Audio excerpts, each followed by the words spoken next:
He joins us now in New York. And Mike, as we now are counting the days after the election day in the U.S., the word of the day, or several days now, has been recount. We're expecting one in Georgia where there was a very tight race. But Mike, correct me if I'm wrong, these kind of recounts rarely or maybe never change the outcome dramatically.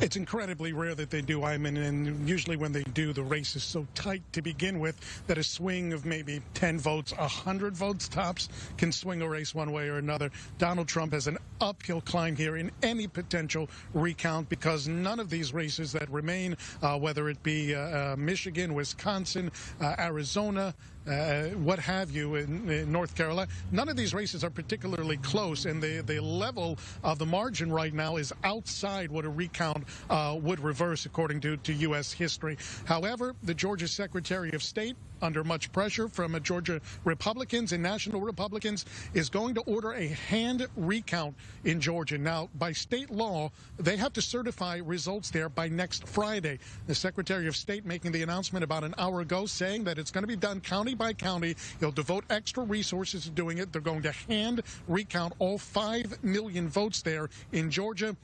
The advantage for Joe Biden right now is around 14,000 votes. He says, the Secretary of State says they can get it done. But again, it is going to be an uphill climb for Donald Trump. There are no substantiated allegations of voter fraud there in Georgia. In fact, the New York Times came out with a headline-grabbing article today saying that they contacted the top election official in all 50 states to inquire about any substantiated allegations of either voter fraud or poll worker malfeasance. 45 states responded saying there's absolutely no evidence of that. 4 other states already made public statements to that effect. Only one state, Texas, refused to respond to the New York Times request or to make any public statement denouncing any sort of wide-scale voter fraud within their state. So Georgia has already said there's nothing really cooking there on the voter fraud front. However, just to be sure, they're going to do a hand recount, even if somehow that's reversed. Important to keep in mind, Ayman, and even without Arizona,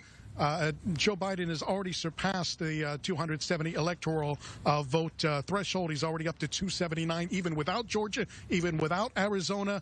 So I'm not really sure what the Trump campaign is pursuing at this point. By the way, several major media outlets did call Alaska for Donald Trump today. That's not surprising.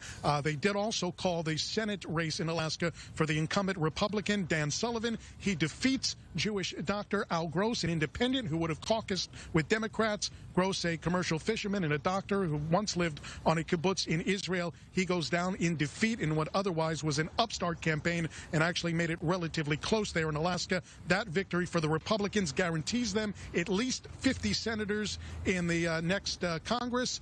The 2 Georgia races are going to go to a runoff. If the Democrats win those 2 runoffs there, it'll be tied 50-50 with presumably Vice President Kamala Harris casting the deciding vote. Republicans need just 1 victory in those 2 runoffs in Georgia in January to secure control of the Senate. All right, our Mike, we'll of course keep our eyes on the race as it unfolds there as well. Thank you, Mike Wagenheim, for joining us again.